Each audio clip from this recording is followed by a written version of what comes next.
याद में तो हार निंदिया उजाला, दिल के हर कोना तो से जुड़ जाला। सपना में आके आंसू छलका जालू, तनी मुस्कुरादा सब कुछ जैसे ठीक हो जला।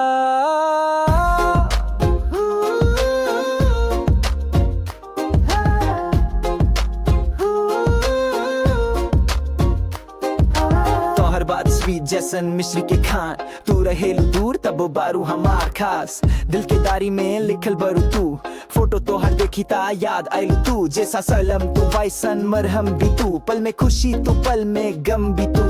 जब देखी तो के भूल जाई दर्द, ना देखी तो के लागे दुनिया बा शमशान। याद में तो हाय हम जी रहल बानी, तोरा बिना दुनिया सुना सुना लगला जानी। रात भर जागी दिन भर सोची, तोहार एक मुस्कान सब दर्द रोकी।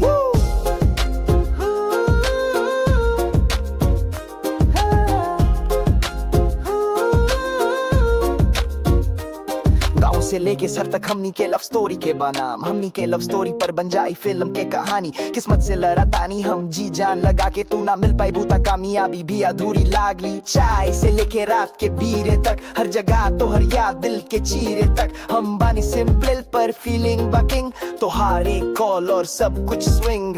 याद में तो हाय हम जी रहल बानी, तोरा बिना दुनिया सुना सुना लगला जानी। रात भर जागी दिन भर सोची, तोहार एक मुस्कान सब दर्द रोकी।